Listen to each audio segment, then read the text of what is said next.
It's helpful for me to keep in mind the history, right? We're making some historical appeals. The University of Holy Cross began as an outreach to the orphans of yellow fever. And then from that, as needs were assessed, people moved forward. But it began with a reflection on the physical needs, as well as the spiritual, the emotional, and other needs as well, embracing the entire person. So I think that was something that really resonated, is that we have to be aware of the needs of others and respond to those. And I think faith certainly gives us the means by which, through trusting God, by being open to his love, that we can precede others and have the courage to avoid some of the easier answers, but instead to proceed through the difficult ones. Our next speaker is Dr. Mario Sacasa. Mario, do we have you? I am here. Excellent, excellent. Okay, we don't have your video yet. Jordan, if you can go ahead and get that going.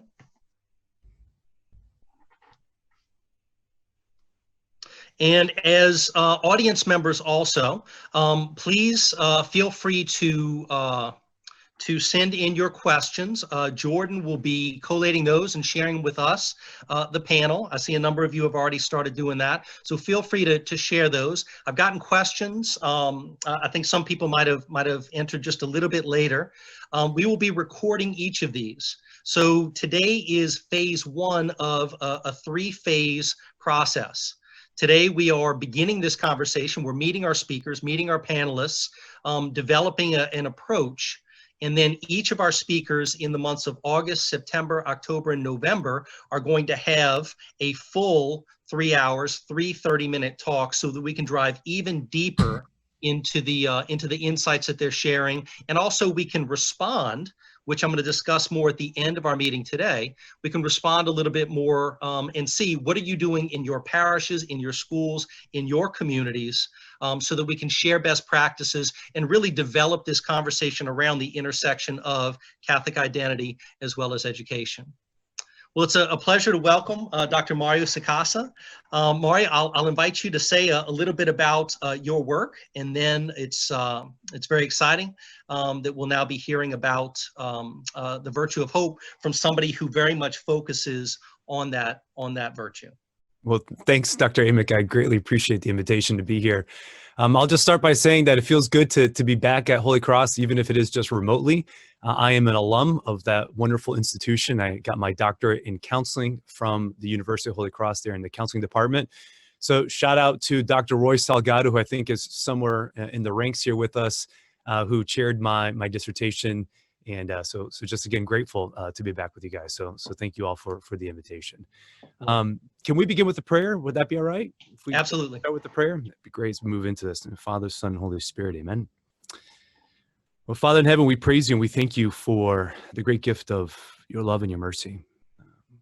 Lord, we praise you and we thank you for the gift of our desires, for the gift of our pain and our anxieties, and recognition, Lord, that you are speaking to us even in the current struggles, even in the current difficulties of life. That you are calling us, Lord, to act better, to be better, to do better. But in everything, Lord, you're calling us into a deeper relationship with you and you alone. And so, God, give our hearts hope, fill our minds, Lord, with your peace, and guide us, Lord, throughout this discussion. Amen. Amen. Praise you, Lord. Well, my name is Dr. Mario Sacasa, and I am a licensed marriage and family therapist, and I've been in practice for, 2006 is when I got my master's, so do the math, I guess, whatever that is. But over the course of my career, I've tried to find the points of integration between Catholic theology, Catholic understanding of the person, of relationships, integrated it beautifully with what sound counseling theory has to say, because I believe wholeheartedly that we as therapists operate best when we're operating out of the strength of both a grounded tradition and then also the good of the psychological and counseling sciences. But like anybody, I would say just because I'm a therapist doesn't mean I'm immune to anxiety or immune to suffering or immune to burnout or even immune to hopelessness.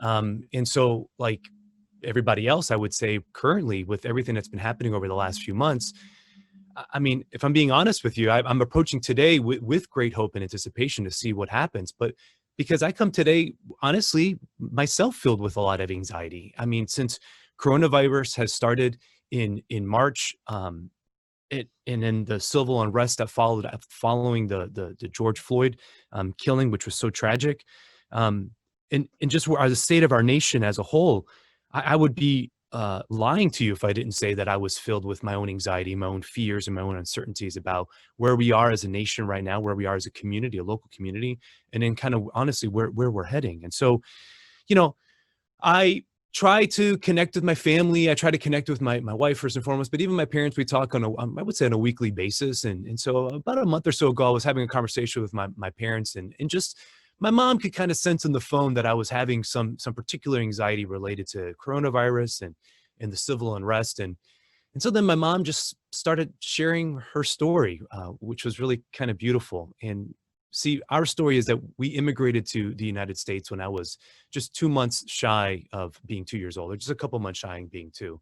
And so my mom, who at their time was in her 30s, had to leave a country that was taken over, that had just gone through a couple years of a civil war, and then was overtaken by a communist regime, that there was no future for them in their homeland anymore. And so they had to flee the country, and they had to flee in parts. And so my mom just went through the details of all the story of how my sisters got out first, of how then we got out, how my dad eventually got out. I mean, it just, the whole story. And then how we got to, Florida, and then from there, Baltimore, Chicago, and just the whole story. My mom just laid out good 12, 15 years of her life.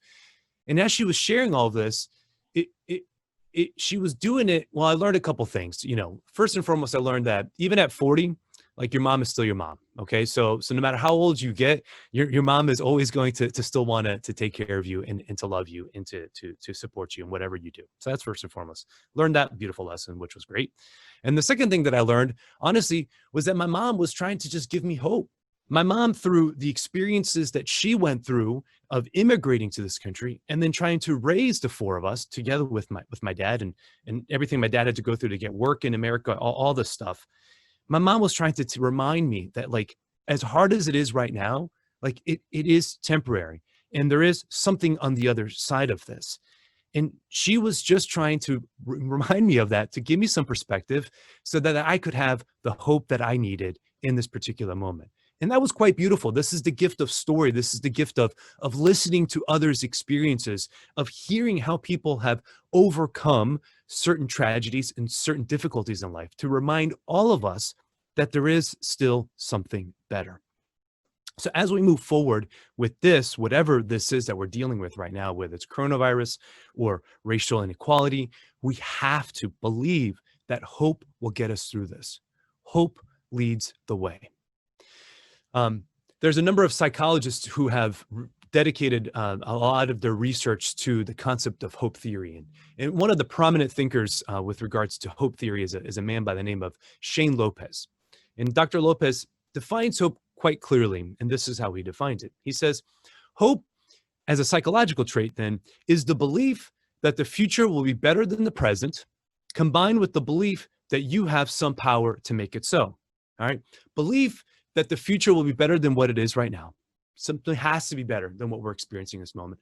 But that we have some say in being able to make that happen. See, we can believe that the future may be better, but if we don't feel like we have some say in being able to make that happen, then we are equally without hope. Or if we don't think that the future is going to be better, then what are our efforts going to be towards? And so we need both of these elements. The hope rests in some vision, some idea, some recognition that where I currently am is not working for me, and I want something better. Okay.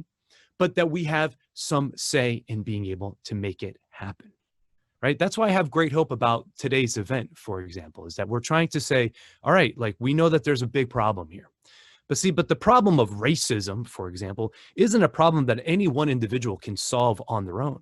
We have to be able to take this problem and break it down to its most local level. hope happens at the most local level. Social change then happens at the most local level. It begins first and foremost within our own hearts and our own beliefs of responsibility, of places where we feel that we can enact some change. Even if that's something as simple as calling our son and saying, hey, I know you're going through a difficult time. This is something that I can offer to you, our experience, our shared journey, our shared life. But it begins there, certainly at the most local level, and then reaching out to those who are around us, our loved ones. And then from there, being able to say, okay, well, where else can I bring hope into my communities that I educate in, the professors, the teachers, my workplaces, to be able to help others have some hope. And then from there, we go to the next level, which then is our city and then our parishes, and then our state, and then our country, and then so on and so forth. So we can't solve the problem on our own. We need a multitude of individuals to be able to assess where their particular role is, and then being able to act accordingly. That is the hope that I believe that we are all called to. See, the future absolutely can be better, but we have to be people of hope, and we have to be able to take the responsibility that we need to take to enact the change that we need to enact. So hope doesn't deny current circumstances. Hope isn't willy-nilly, isn't some blind initiative. This is my biggest contention with hope. See, for the last few years of my life, I have done an extensive amount of research on understanding hope from a psychological, from a philosophical, and from a theological lens. And the reason is because when I've gone through the particular challenges in my life, not even just focusing on coronavirus or what's happening right now, but even before, with burnout that I've tasted or depression that I've experienced in the course of my adult life, I've tried to reassess what hope has actually meant to me.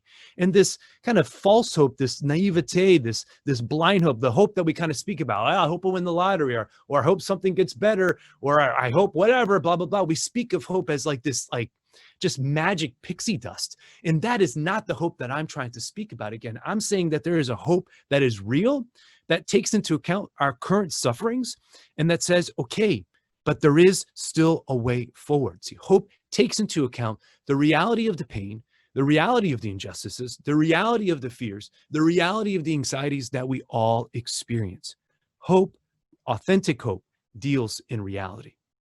Shane Lopez continues to say that really there's 4 elements when it comes to hope. First, as you said, that the future will be better than the present. That's certainly one. The second one then is that I have a power to make it so. As we articulated, we have to recognize there's some responsibility within us, there's some agency within us that we have to be able to make the future better in our current circumstances. He says the third thing, though, and this is beautiful, he says that there are many paths then to these goals. There are many ways of being able to achieve these goals that we set out for ourselves. And then the fourth thing is that none of those goals are without obstacle. None of them. So when we're even talking about enacting certain changes, we have to recognize that there isn't an easy path here. I mean, goodness gracious, like how hard is it just to even buy? Like right now we're going through a home purchase right now. And this is a relatively simple process, but even going through a home purchase, man, it's like, you got to get this guy in to inspect this house. You got to get this guy in to do this. You got to weigh these options about the house, all the stuff, anything that we do, any sort of change that we're trying to make is always going to have this cost benefit analysis that we have to take. But that's okay, because that's dealing again with reality. So when we cling to hope and when we say that we are choosing hope, we are acknowledging the fact that none of the next steps are without obstacles. They're all with obstacles, and they all have some potential pitfall along the way, but that is okay. We can plan for those. We can anticipate those. We can deal with the emotions that come with those accordingly. Okay. We don't have to abandon hope, even when obstacles are presented themselves. So that means then we have to be able to, again, break down the particular problems, break them down.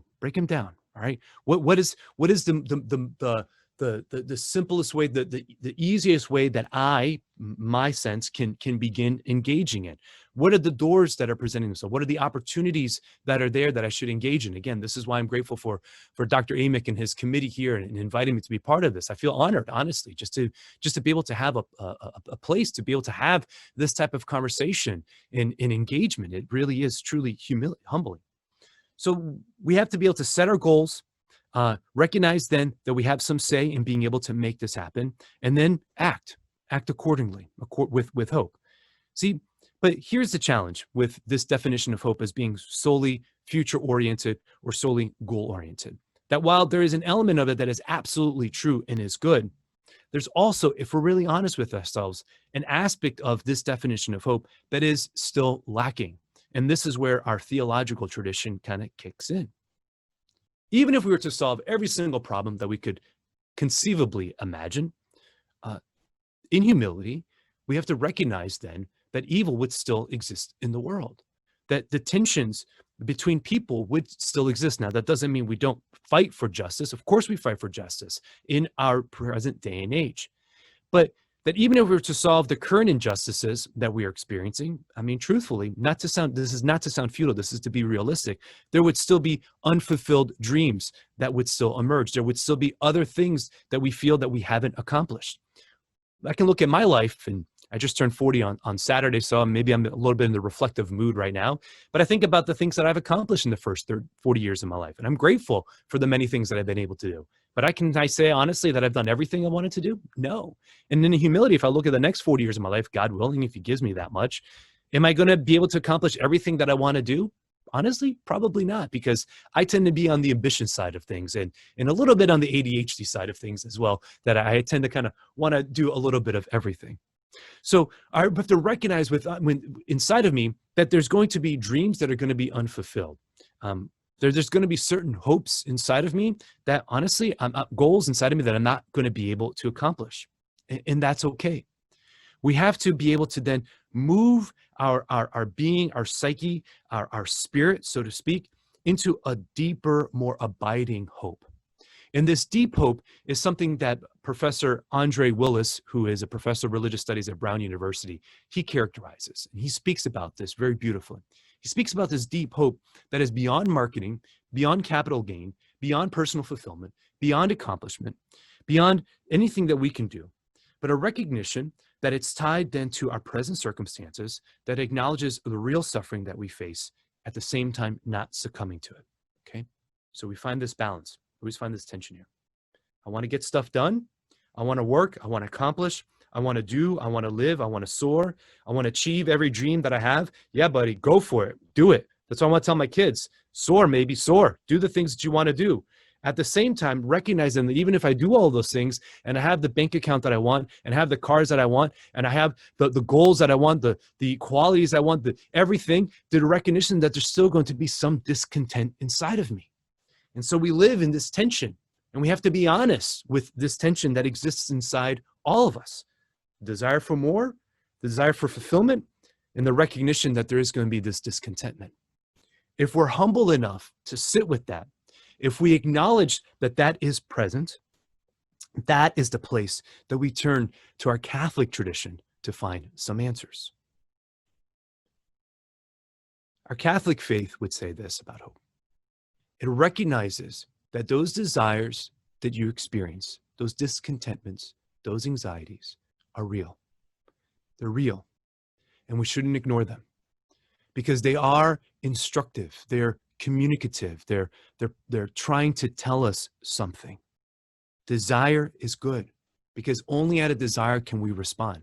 When you're hungry, what do? You eat. When you're cold, what do? You seek warmth. When you feel discontented in life, what do? You seek for happiness. You long for happiness in life and joy, something that can bring real satisfaction. But the conundrum is between getting stuff and recognizing this discontentment is the reality that there's something deeper inside of us that anything that most things on this side of heaven can't fulfill. That there's some part inside of us that will only find rest in the eternal. That these desires that we have, as little as they are, and the satisfaction of these are just vague mirrorings. This is what Benedict speaks about in his encyclical Spe Salvi. He says that the fulfillment of these goals, the fulfillment of these little desires are ultimately just to point us towards that fullness of the fulfillment, the full fulfillment of our eternal desire, which only is found in God alone.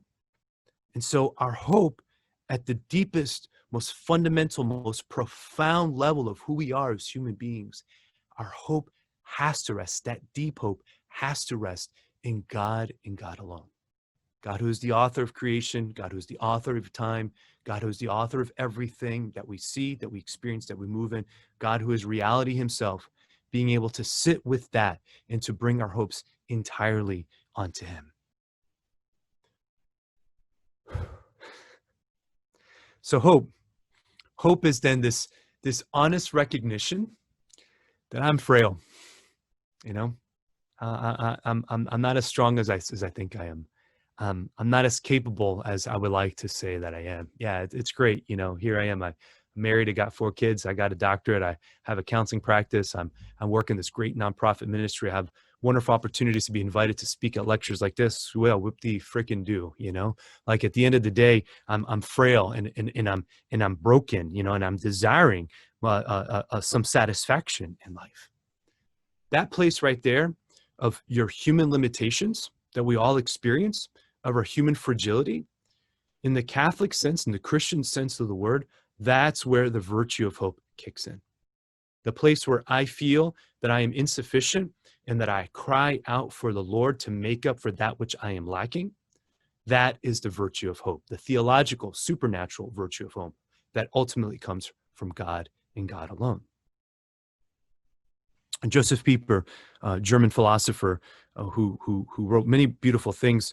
One book that he wrote on the theological virtues here that we've been reflecting on, Faith, Hope, and Love, he says this about hope. He says, in the virtue of hope, more than in any other, man understands and affirms that he is a creature and that he has been created by God. It's really powerful when we really sit with that. Like, we're not capable of saving ourselves. That's the point of the story. You ever tried reading Job? People are like, oh, when you have a hard day, people are like, oh man, why don't you read Job? Bad things happen to that guy. That's the worst book to read when you're suffering. Honestly, I'm just going to say that right now. And that's the worst bit of advice that you can give to any of your friends when they're going through some difficulties. Being 100%. Why? Because Job's hard. It's a hard story. So if you don't know the story, here's the story of Job. And this is what we profess. This guy there's this party going on in heaven, and God's bragging about Job and saying, hey, look at all the good things that Job does. And then Satan somehow manifests in this party. I'm not sure why Satan was invited to this party, but there it is. Nevertheless, he shows up at this party and he's like, hey, like the only reason Job's blessing you basically is because you're doing good things to him. Let me have him, and I'll see if he still blesses you in the end. And so this is the narrative, right? Then all the bad things happen, wife, sickness, loses property, everything. So Job's life goes from the mountaintops to the valley well, for us, in a matter of passages. So then his good friends come, and this is where the bulk of the story is, that his good friends show up and they're trying to encourage Job. And they're like, hey, Job, like you've done something wrong, basically. The only reason that you're going through this amount of suffering is because you've done something wrong. That's a narrative that many of us go through in our lives. Well, I must have upset God in some way. I must have done some great evil in my life, so therefore I'm deserving the suffering that's coming to me. Wrong, okay? So his friends are coming to him and saying that repeatedly. And so Job's trying to defend his character and his innocence. And I have done nothing wrong. That sometimes this just happens is basically what he's trying to say in these repeated, it's beautiful poetry and this responses to his friends that goes on and on for chapters. Then finally at the end, Job's patience is tested out, and he finally, asks the question that we all want to ask. Well, why, God? Why are these bad things happening to me? Why am I found in the circumstances that I'm found in? Why am I living in the current present circumstances in the age that I'm in? Why am I dealing with the things that I'm dealing with? I mean, these are the questions that all of us ask. And so then God finally shows up towards the end of the book, and he gives the answer. And the answer that God gives isn't an answer that I found encouraging, to be honest, at least initially. I found it jarring, to be perfectly honest with you. God didn't say, which is what I expected God to say, which was, well, hey, Job, man, I was bragging about you at this party up in heaven. And then Satan kind of, just challenged a little bit. And so the reason I did this is because I really loved you and it's okay, basically, right? But that's not what God says. What God says is basically like, hey, so you have questions? I got questions for you. He says, where were you when I split the water of the sky into the waters of the earth? Where were you when I brought the earth out from the ground, to separate from the water? And then he just goes through all of the accounts of creation. Where were you with all of that? Basically is what God asks Job. And Job, rightfully so, says, well, I mean, listen, I wasn't there, right? I wasn't there. And so it goes back to this statement that Joseph Pieper is speaking about then, that in hope, the virtue of hope, more than any other, man understands and affirms that he is a creature and that he has been created by God. Let's bring this down. What's that mean for us today in our day and age? Well, we find ourselves in some pretty troubling circumstances. But do we believe that God is still good? Do we believe that God, the author of all of history, all of human history, all of human creativity, all of human ingenuity, all of the created cosmos, the visible world and the invisible world, does that God still love us? Does that God still desire good for us? If the answer to that question is yes, then praise him. So then where is my invitation to respond to that goodness, to receive that goodness, and then to act accordingly to that goodness, to then be an agent for that goodness in whatever circumstances that God places me in? And so who am I then to say, God, I wish I would have lived 100 years ago. Would it have been better? Sometimes we have this idealism about our current age. We're like, oh, it's the best right now. I mean, is it? I mean, I don't know. Maybe 100 years from now, we've solved death, or I don't think that's going to happen, but whatever. You know what I'm saying? Like pick a day and age, pick a time, pick a place in history, pick it, take whatever you want. Life is hard, no matter where you dice it up. It doesn't matter where it is. Certainly we have conveniences that make life better for us, but no matter where we find ourselves, we're going to find certain difficulties. And so how do we respond, I reiterate, to the particular challenges that God is inviting us to respond to today? How do we recognize that I am a creature, that in all my frailties and all my limitations, God still wants to come into my heart, come into my being, come into my existence, and then ask me to engage. Engage. Do your job. That's what he says. How do I love? How do I respond to that? How do I minister? How do I bring hope to others? How do I try the best that I can to solve some of these problems? These are complex social issues that we're dealing with today. Very complex. And if we have teams of individuals who can think through some of these problems, how does police brutality manifest itself in our community in New Orleans? How do we find real solutions to that in our community? I don't know what people in Spokane, Washington are doing. I don't know what people in Miami, Florida are doing, but I don't have to worry about that. Not that I don't have to worry about it, but I have to be more attentive to how in our community in New Orleans and Jefferson Parish can we respond to the particular challenges that are there. How am I family? Am I educating my kids to be more open-minded, in respectful to their neighbors, to their brothers, to their friends? How do we engage in the particular challenges that God is begging me to be attentive to? That's the hope that we're speaking about. That's the hope that we're trying to acknowledge. So, with the time that I have, just in the last couple minutes here, I want to bring this down. I just want to speak something very, very clearly here, okay? St. Augustine said that there are two things that kill the soul, and there are two major enemies to hope, is really what they are.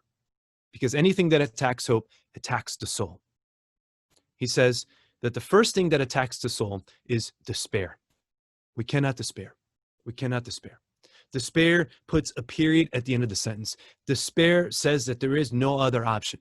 Despair, which I get and I've been part of, wants to say, just burn the whole effing thing down. That's despair. And despair isn't in accordance with our Catholic tradition. I was bleeped out there, Todd. I saw the eyebrows raised. I wasn't going to curse here. I know, right? So, but despair is something that's very seductive if we're being honest with ourselves. Despair doesn't have an answer. Despair is just burn it down, tear it up, and it doesn't necessarily move towards building up or reestablishing.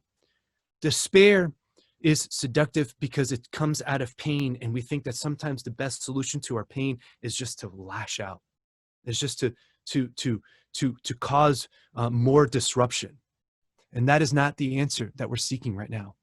And we can see people who are taking advantage of people's hopes. Peaceful protests, praise God, that is part of our constitutional right. Let us do it. But rioting, that's not part of what we're supposed to do. The people who want others to riot are individuals who think that there is no hope in society and that the best you could do is take what is yours and just do and just get while the getting's good. That's taking advantage of people. That's not at all what we're trying to communicate here. We have to be very, very cautious of the ways that despair manifests in our heart, not just with this issue, but with everything, with everything. So caution, despair. That's one thing that kills the soul. The second thing that kills the soul is false hope. False hope. Naivete. I kind of spoke about this earlier. Just blind, like, oh, we're just going to hug it all out. Everything's just going to get better. Like, it's just going to take care of itself. It isn't just going to take care of itself. Racial inequality isn't just going to take care of itself. We got to deal with it. We got to do something about it. Poverty isn't just going to take care of itself. We actually got to empower people and give people the right opportunities to get out of horrific circumstances. So we can't just take this blind naivete, because the blind naivete, the willy-nilly hope, is actually worse than no hope at all, in all honesty. Think of the story that we teach our kids about the three little pigs.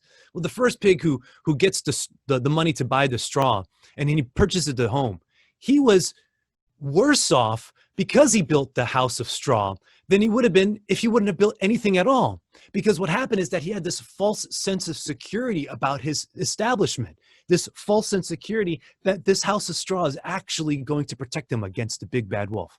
The big bad wolf came and took care of him. Unfortunately, it's part of the story. But we have to be cautious against false hope. We can't just say, well, we just build a house of straw and everything's going to be better. No. We have to be real. We have to be intentional. We have to be grounded in real solutions to the problems. And so when we have hope in our hearts, hope is what allows us to come up with solutions that are in fact real. Despair beckons other solutions. False hope beckons other solutions that don't really solve the problem as it is. We have to be grounded in this hope that we've been speaking about, this deep hope, but then also this psychological hope, this hope that wants to find answers to these problems, but a hope that transcends all of these evils and that rests everything that we have on God and God alone. So I think by my watch, I'm at my time. And so again, I'm grateful to have shared these reflections with you all today. I pray that they've offered some hope, some encouragement to you today. And God bless everybody. I feel very, very grateful to have been part of this with you today. So thanks, Dr. Well, Mario, thanks so much. I'm going to ask you to hold on. If you don't mind, I'm going to ask you a question at the end of our panel discussion. Sure. So Jordan, please keep Mario as with the panelist access for us. And if we can go ahead and make sure that everybody can, we get the panelist view now, please, Jordan. Welcome back, now to our panel discussion. Dr. Sacasa raised a number of good points. And I think these are essential points for, I think, the humble posture that we can take in education, and in many ways, in humility, realizing what we can do through education, also what we can't do through education. Before I offer the panel question for discussion, Dr. Sacasa, citing some of the research of some of his associates, mentioned the four key elements to hope. And in the work of the Heart and Mind community, as I mentioned before, we identified two essential virtues that were most essential and most important for university success. The first was love, a love in eros, a love of accompaniment, where the first generation poverty experienced student knows that she is never alone. And the second is hope. And this really became evident to me when we did our focus group and interviewed members, many of whom were from the Holly Grove community, doing different faith-based outreach for different educational ministries and civil works. One of our panelists talked about what kind of got him to the point of where he was in education. His grandmother had tried to be a nurse and wasn't able to. But it was that struggle and seeing some tangible example that allowed eventually his mother to become a nurse and thus kind of introduce education as the means out of poverty to their family. But his mother was alone. It was he and his sister. and they were in Chicago. And he described the schools. He said, you know, there were the public schools, and I don't know anything about the system, but this might have been a particular community. He said there were the public schools that were rough, and then there were the schools that they called the good school. And the good school was a Catholic school.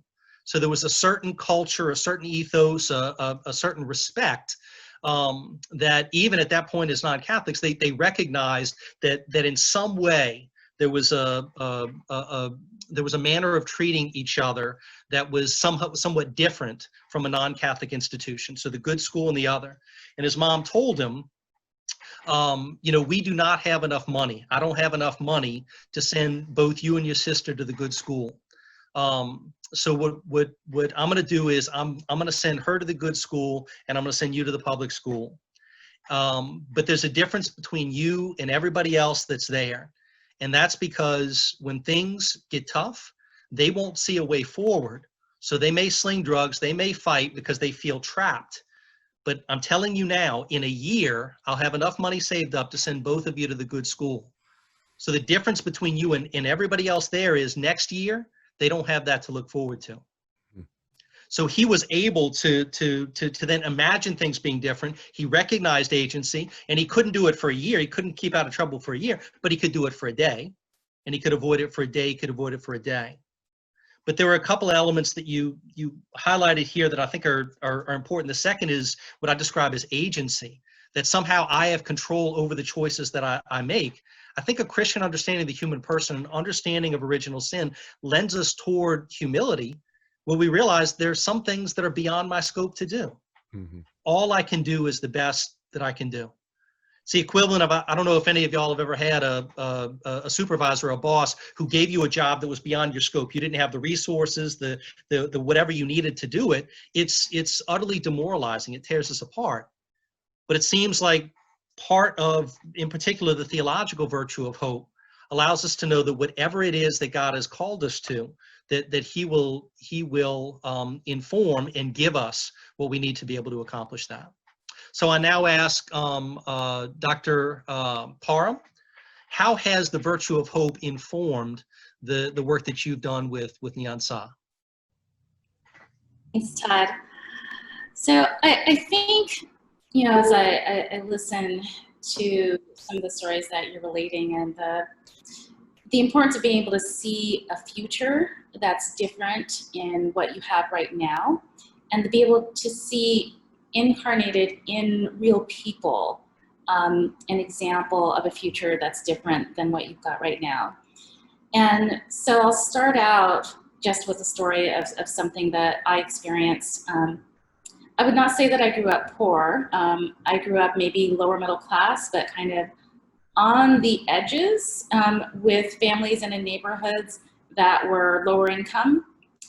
So those were my friends. Those were, you know, the houses I went to play. The summer camps I went to were mainly for low income kids, because I was living with a single mother who managed to kind of keep things together, you know, just on the edge of lower middle class, but really needed to send me to a lot of places, you know, that where low income kids could go because she didn't have a lot of money.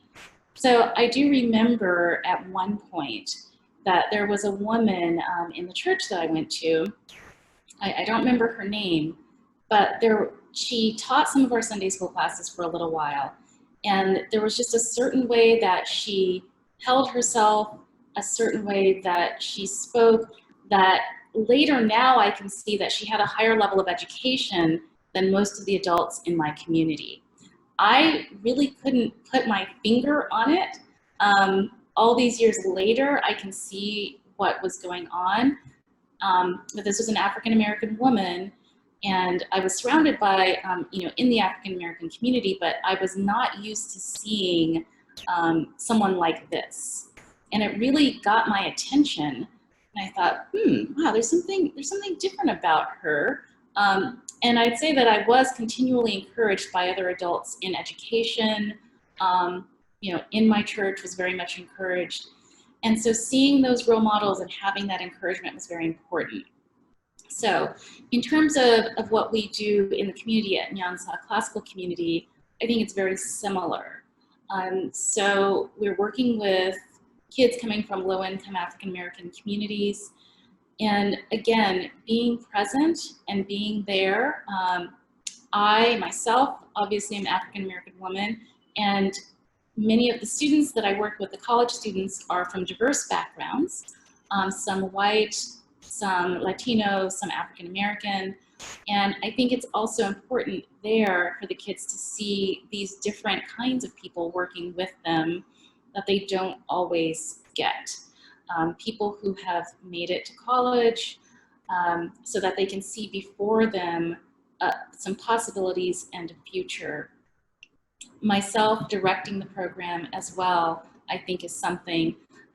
There's a story, Todd, I know that I've told you, one young woman in the program who I had gone to pick her up at school to bring her to the program, and they had a little book fair going on in the school cafeteria, and her eyes were just jumping all over the place looking at all these books. We got back to the program, and she was having some challenges in terms of her behavior. So at a certain point, I decided to sit her down, and I said, so I just wanted to kind of understand what's going on. And she kind of didn't really say anything. I said, you really liked those books at the book fair, didn't you? And she looked up and her eyes were very bright. She said, yeah, I really did. I said, did you know that there is a job that exists where you could be paid for reading and thinking about books? And her eyes got very wide. She said, really? And I said, why, yes, I happen to have such a job. It's called being a professor. And she was just so entranced that that could be a thing you could do, that could be something that you could aspire to.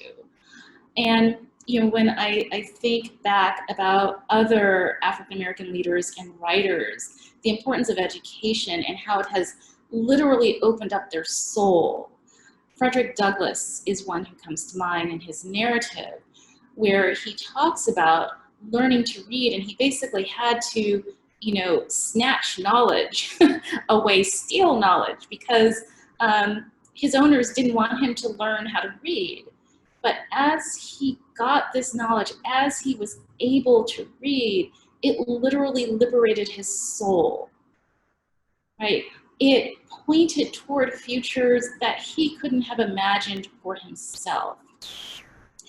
And for that reason, I think it's so important. And the kids that we're working with, we want to work with them, bringing to them experiences and material that, yes, resonates with who they are and their cultural background, but we want them to aspire to things that maybe they wouldn't ever have been exposed to in that background.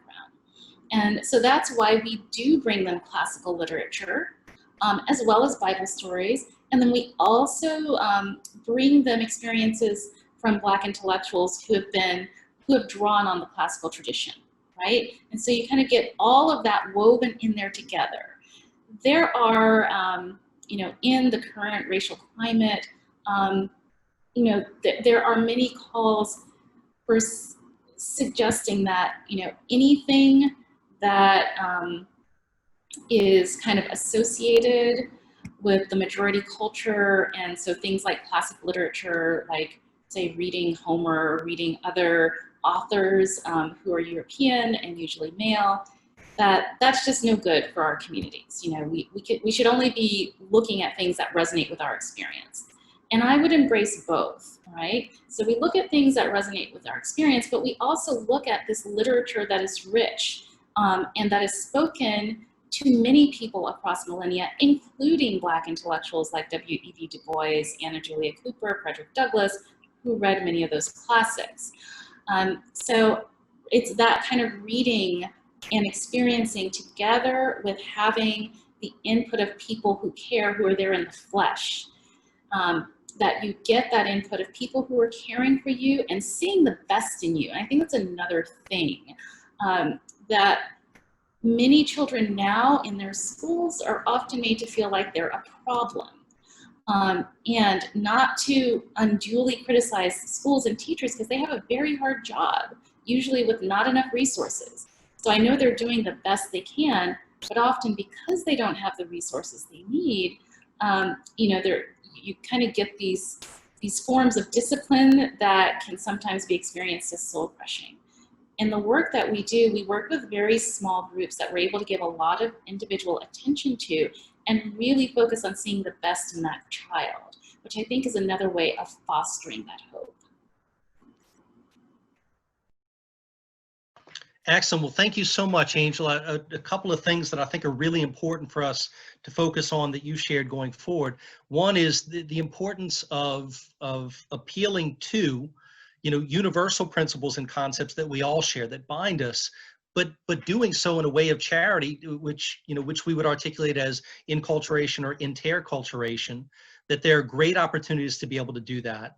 A second element is, that you said, seeing what's best.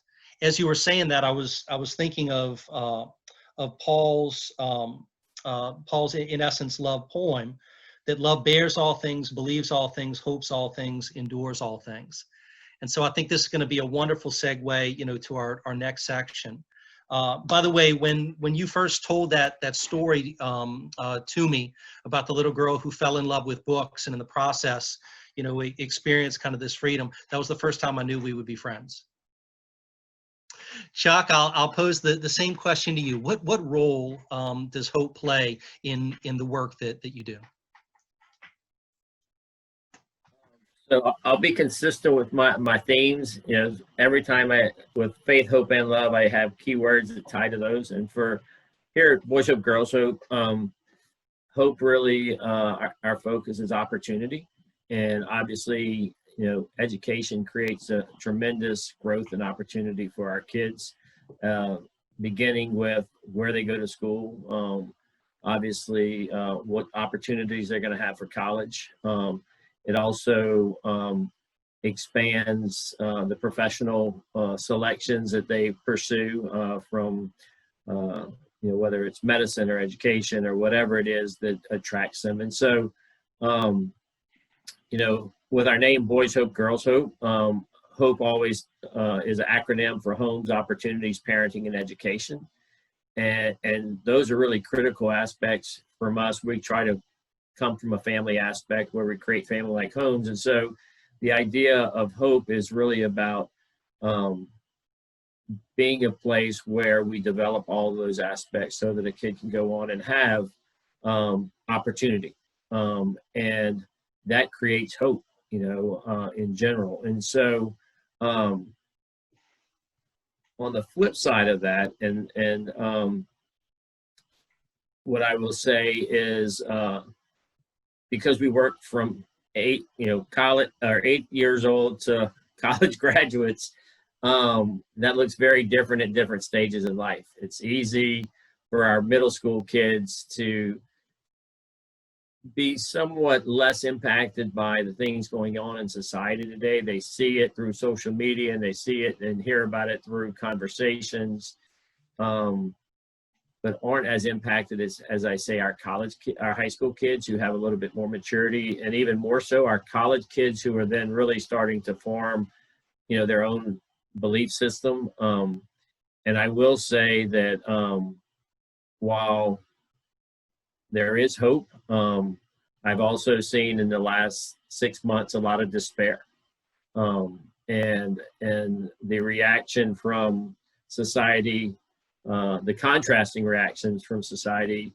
in regards to George Floyd's death. And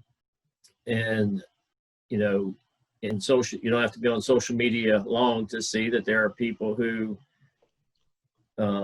like myself, can just are devastated by it, or in pain from it. And then you have other messaging coming in saying, well, it was his fault because he was doing something wrong. And our kids get all of that, and especially at the high school and college level, that does create for a lot of our kids anger and frustration, and and a lack of hope, because they say, I'm doing all these things, I'm making good grades, I'm going to good schools, I'm doing everything right. But the color of my skin is still what a lot of people judge me on, and not on my character, not on my academic success, not on the hard work and ethics and values that I have. And it's been a tough, it's probably been my toughest year, working, getting kids to see beyond that. And we're having regular conversations on racial equality and how can we as an organization better celebrate our kids and their culture and their race and their family. But there has been lots of challenges this year. And, I do think it's interesting. In one of the conversations, and kind of backing up, it was one of the questions was that, we were founded by the Jesuits, a Catholic, predominantly white Catholic organization. And how does that provide for our kids' care? And, and it got to a point where it was even like, do you want to stay in the school you're going to? Do you want to stay in the program you're in? Are these things, I know there's good in them, but is it really meeting your needs? And is it in the trajectory that you see yourself going in the next couple of years? And the good side of things is that everybody said yes, that they, we're not perfect. Our schools aren't perfect. Society clearly isn't perfect. But the opportunity that we provide and that the schools provide and that even much of society provides, because there has been a huge outpouring of support, does provide that glimmer of hope in spite of despair. And so, we really try to embrace that within our homes. There's, I think by the fact that we are 24/7 and that we're a secure place for our kids to be when that security is not always available to them. And then some of the basic things of food and clothing and shelter and just some of those basics that haven't always been a part, a foundation in their life. But once those things are met, it's about expanding, So, I talked about one of our young girls, Pilar. She 7th grade, she took a trip to St. Louis for a week-long camp. And she didn't talk about the camp at all. All she talked about when she came back was traveling. And I want to travel. And I'm like, well, where do you want to go? He's like, I don't care. I just want to travel. And so, one trip created a whole different, aspect of her life and opened up a whole new window in her life. And as a result, when there were opportunities for her to travel, she traveled and we supported that. And she's been to Guatemala and she's been really all over and continues that as, and all of those things offer hope and faith and, and trust. But the hope is the critical piece right there, that she sees education and her faith life and the opportunity to explore a world beyond what she was brought up in, to be the definition of hope for her, and we try to bring that to every kid that comes into our program. Excellent. It sounds, Chuck, like that's exactly what you do.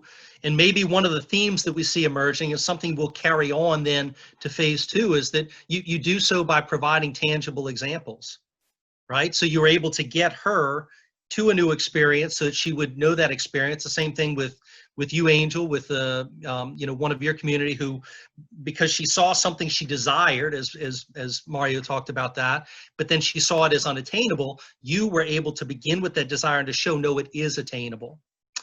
This leads to a question. I was going to ask you a question about agency, Mario, and maybe during phase 2 we can talk more about this.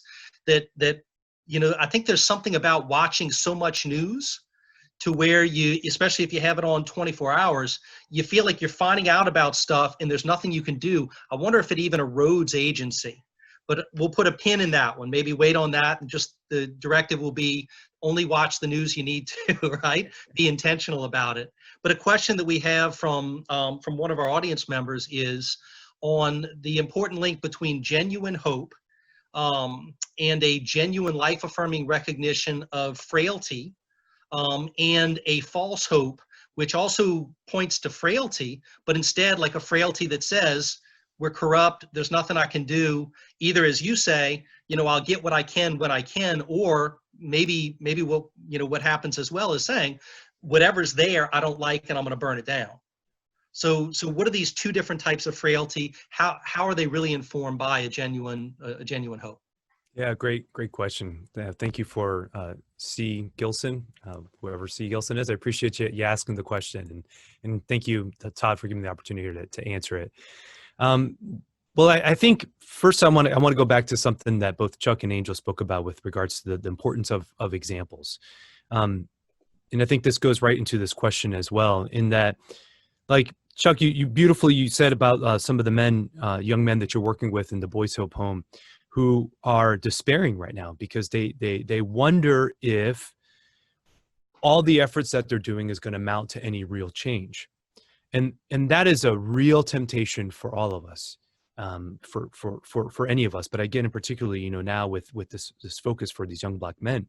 And I think this is why it is important that well, first and foremost, I think it's great that they even come to you to say those things. So that speaks to the security that you have fostered, the safety that you've been able to foster in your home. And this is a lesson for all of us in our families. When our kids come to us and share things with us, difficult things, we should rejoice the fact that our kids come to us and talk to us about these things, because it means that we have created a safe space for our kids to be able to process these complex questions, to bring forth their anxieties, to have a non-judgmental place where they can share and express these things. So whether it's in our families or even our education, I think this is one of the related to the question as educators.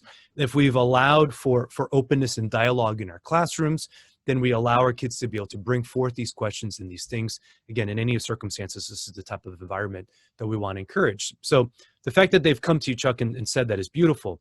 And to acknowledge and to say, listen, I get it, guys. Like it's a valid question.